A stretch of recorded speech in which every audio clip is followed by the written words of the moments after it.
What is going on, guys? Welcome to my Week 11 recap of college football. Now, I did not post a video yesterday. I'm sorry about that, but I'm back on the grind now. But let's get into this video. Starting off with number 11 Louisville playing against Virginia on a Thursday night.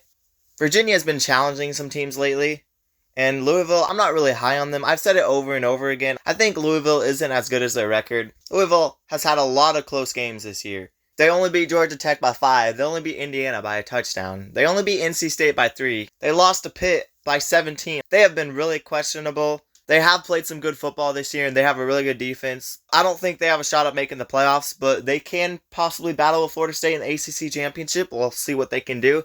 But their next two games are going to be tough, as they do play against Miami and Kentucky, and they will probably take a loss in one of those games. On to the Saturday games. Number 3, Michigan at number 10, Penn State. Michigan's been pretty impressive this year. Michigan's a pretty good football team. And Penn State, they're not a terrible football team either. They just don't have a great offense. If Penn State had a somewhat decent offense with a good quarterback, they could possibly be a legit playoff contender. But their offense just doesn't do it, and Michigan is definitely the better team. Michigan won the game 24-15. On to the next game. Number 8, Alabama at Kentucky. Alabama's another team that's been very impressive and definitely is in the college football playoff hunt. Don't count them out to beat Georgia in the SEC championship game, and we could possibly see a scenario where two SEC teams make it in again, which a lot of people don't want that, but it might just be the right decision because Alabama and Georgia have both looked really good this year. Despite Alabama's one loss, they've been playing better football every single week. And I know Kentucky hasn't been impressive, but still a 49-21 win on the road is pretty decent. What about this game? Texas Tech beating number 16 Kansas on the road 16-13 in a very low scoring battle. Texas Tech, while I will give them credit for this win, they played a pretty decent game. Kansas quarterback was injured. They had their third string in now because their starting quarterback got hurt near the start of the year, and now they're down to their third string. Feels bad for the Kansas quarterback situation. They could have been a little better this year, but Texas Tech does win, and Kansas is at 7-3 now.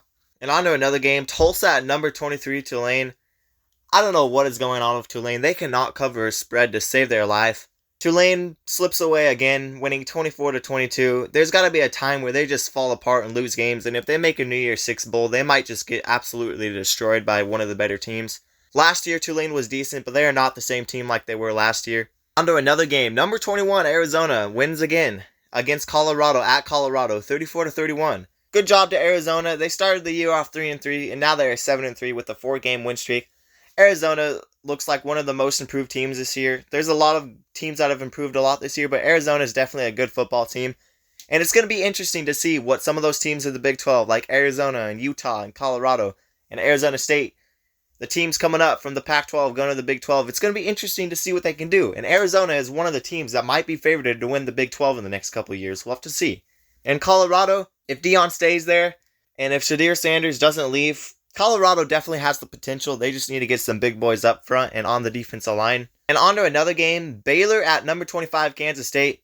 Kansas State wins 59-25. A very expected blowout win for Kansas State, as they are top 15 in analytics, and they are a very good football team this year. They've proved it. They only have 3 losses coming to Missouri, Texas, and Oklahoma State. Oklahoma State's been playing good football, but this week they kind of crumbled. I'll get to that soon. But before I get to that game, let's go on to the next game. Miami at number 4, Florida State. I predicted Miami to keep this game close and compete until the end, but Florida State just has too much talent for Miami. Florida State does win the game 27-20. It seems like a pattern with Florida State.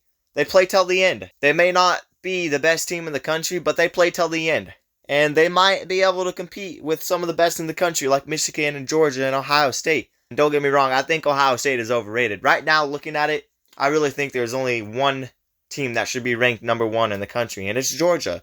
Michigan, possibly, but Michigan doesn't have the schedule for it. Georgia has now played a couple top 25 teams, and they've won convincingly. But anyways, Florida State does win 27-20. Good job to Florida State and a good win. They only have 2 games left on the season, in the regular season, against North Alabama and Florida. North Alabama is an easy win for them, and Florida, it won't be an easy game. They're playing at Florida, but Florida has been very up and down, and they're not a great football team this year. So Florida State should be able to win that game, but it's a rivalry game. Who knows? On to another game. Number 18, Utah at number 5, Washington. Washington wins 35-28. And the first thing I want to say about this game is, why do players do this? They're about to score a touchdown, and they just fumble the ball at the 1-yard line untouched. They just throw it out of their hands. Like, are people ever going to learn from their mistakes? Do they do it on purpose? Do they want the national attention? I don't get it. Washington should have won this game by 2 touchdowns. But anyways, they do win. And Washington's proven a lot of people wrong. They keep winning. And they are playing a little bit better football than they were a couple weeks ago. And that rematch with Oregon, which will most likely happen, is going to be an amazing game. And I can't wait for that game. And I really hope a Pac-12 team can get in the playoffs this year. And on to another game that I expected to be closer. Missouri stomping Tennessee.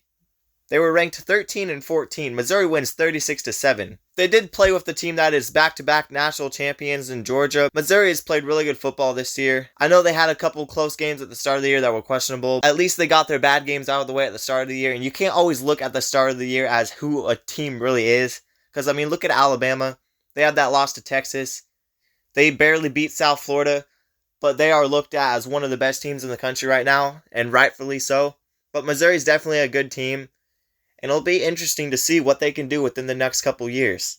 I don't know what is up with these Big 12 teams getting blown out. The Big 12 is literally a clown fest sometimes. You have one team blow out a team when it's supposed to be a close game, then you have that same team that blow out that team. They get blown out the next week. Like, it makes no sense. Number 15, Oklahoma State at UCF. They lose 3-45 against UCF. I don't know what was going on with Oklahoma State. They just did not play their A game, and they played like they were at the start of the year. And maybe this is them coming down to competition. I don't know. Oklahoma State, they were a top favorite for the Big 12 championship, but after that game, I don't know if they're going to make it. I was really high on this Oklahoma State team, but they just proved me wrong. Rutgers at number 22, Iowa. A boring game. What do you expect? Iowa wins 22-0. Who cares?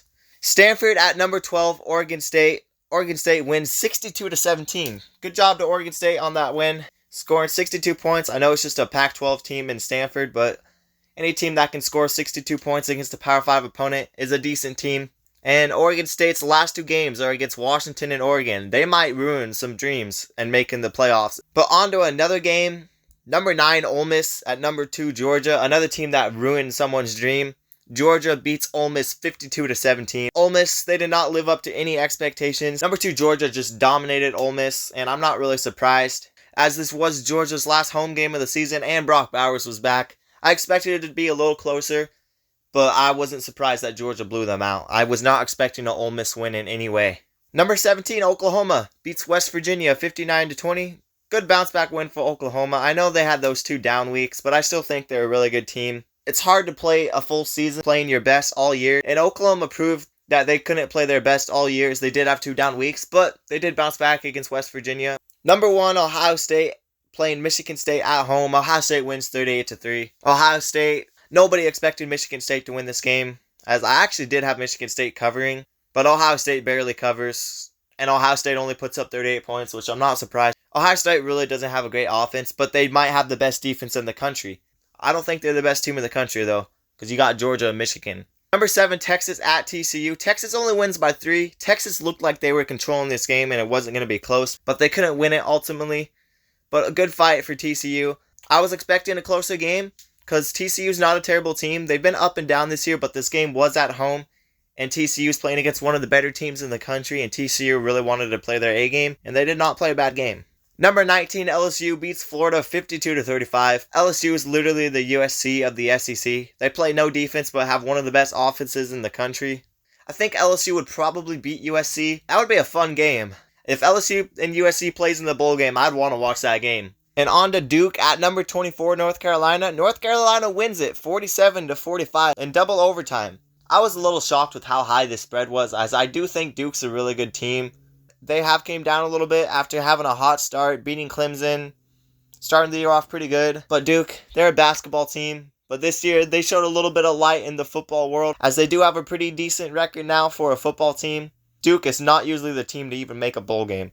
And on to the last game of the night, USC at number 6, Oregon. To all my Oregon fans, tell me how you feel about this game down in the comments below. I'm also an Oregon fan. I've said it over and over again, so I'm going to talk about this game a little bit more and give my thoughts on it.